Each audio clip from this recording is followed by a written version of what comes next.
Hi friends! Today I'd like to share with you how I made a luxury sofa for our AG dolls. This sofa required patience and a lot of preparations, so bear with me and now let us get started.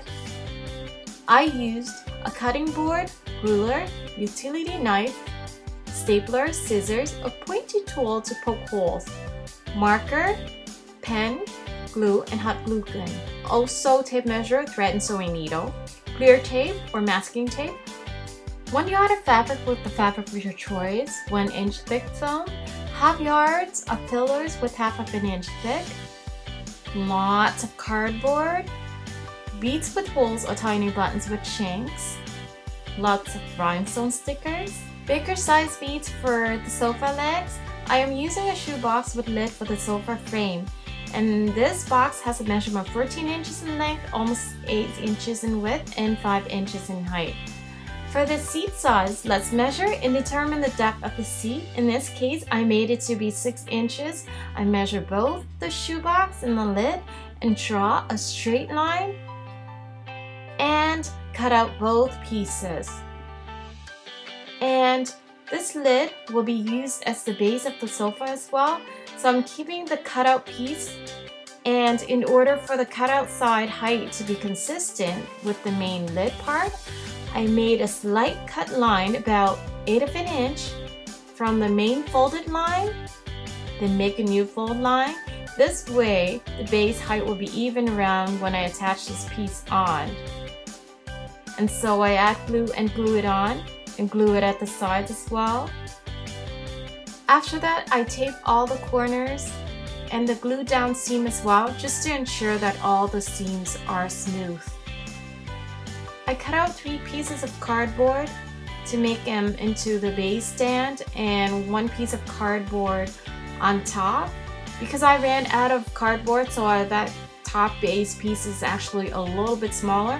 And these stand pieces, I made them all a tiny bit shorter, like 1/8 of an inch shorter, and I glue them all down to the lid and glue my base top on top. Then I add glue and attach a sofa frame to make sure to line with the back and center it. You will realize that the sides of the base is a little bit wider on both sides than it was the lid. So to smooth out the side, I measured the side frame part and cut out 2 pieces of cardboard and glue them on. I call them the mid side.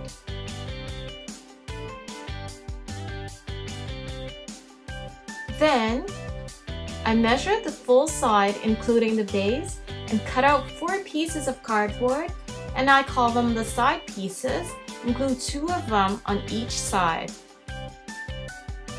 Now the sides are done. I measure the inside backrest of the sofa and cut out 3 pieces of cardboard, and I call them the cross back, and I glue them all on.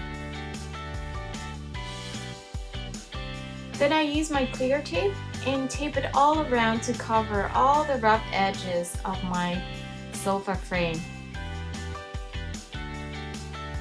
Next, I measure all across around the sofa from the inside front to the other side, and measure from the back seat to the bottom and determine how much fabric I will use. So here I have my fabric already cut out with 3¼ of an inch seam allowance. Then I begin by wrapping the fabric around and place it and start gluing at the front side. I made a small cut at the seat corner to fold the fabric in, and I glue the top cross part down. Using my hands, I want to press my fabric so that all the fabric at the back is nice and flat and smooth. So when I reach to the corner, I have to trim and cut out some part and make it into a 45-degree angle.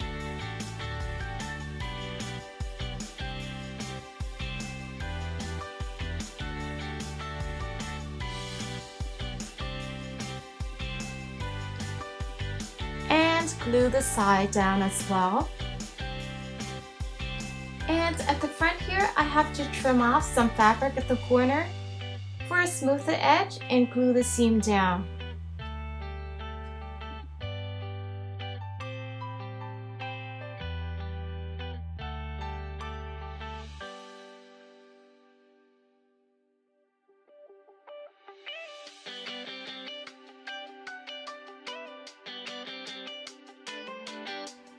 Moving to the next step, I measure the cross seat and the seat depth all the way down to the bottom and determine the size of the fabric that I will cut out. Make sure to leave about 1/2 inch allowance on each side and about 1 inch at the bottom. Then I glue the side down by folding the seam in by 1/2 inch and make my way across the back. I don't have to fold the back down since it's going to be covered anyways, and fold my other side down and ensure to keep the fold line going down to the front base. Ensure to have a nice and straight seam. For the tufted cushion part, I cut out 1 crossback piece and 2 identical side parts. Since they will be padded, so I make sure to cut them 1/8 inch smaller round or 1/4 inch shorter in width and height. I made a diamond shape of cardboard with 1 inch width and 1 3/4 in height so that I can use as a mold piece. Now I'm measuring to find a center point on my crossback cardboard and start my first diamond shape, then continue adding my diamonds across. Once I'm done tracing my diamonds on this sheet, I place my side pieces together and trace a middle line across and continue tracing out the diamonds on my side pieces. And of course, like these 2 side pieces have to have a mirror reflection to it. Using a thin pointed screwdriver, I poked out the holes at the intersection of the lines, leaving a few spots close to the edge out. To make it easier and get a more tufted effect, I start molding my diamond shapes by starting molding the fillers layers first. So I use 3 layers of fillers and sew them down into diamond shapes through the holes with the cardboard. So I use a long strand of double thread and hand sewing needle to start from the bottom side.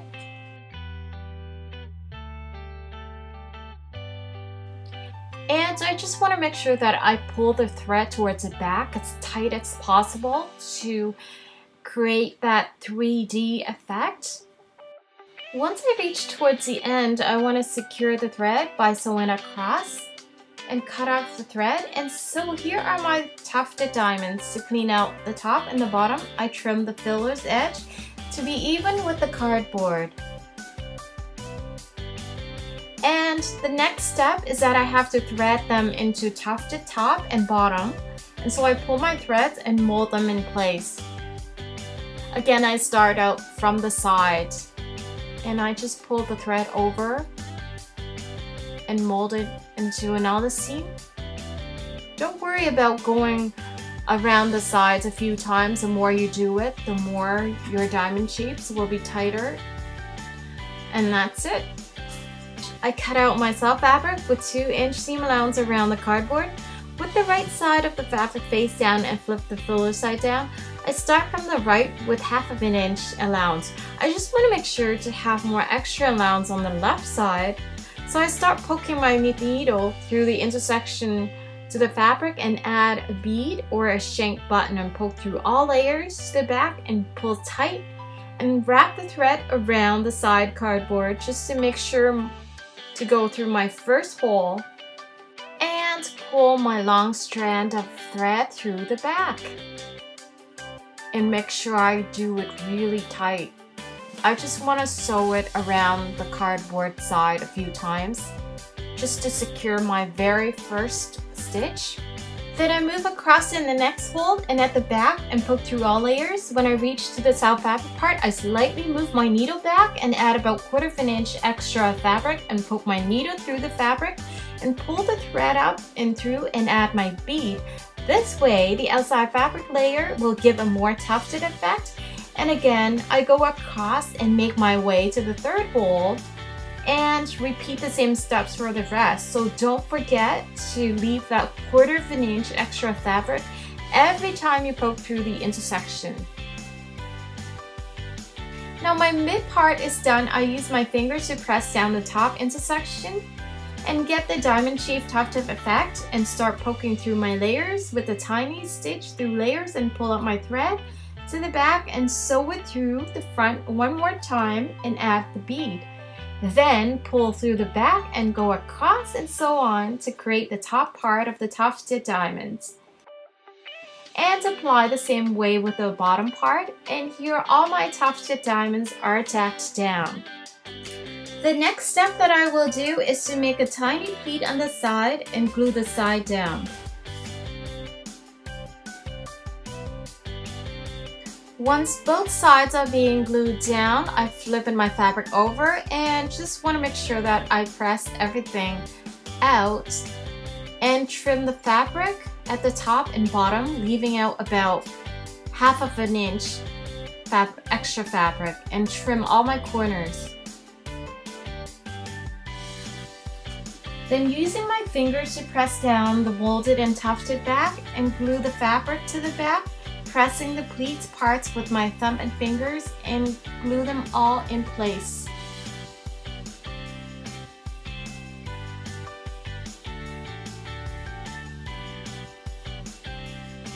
Once I get all the tufted cushion pieces done, I glue them onto the sofa frame. So I just want to make sure to add a layer of glue along the seam edge and use my fingers to press both sides together so the seam can be as close as possible.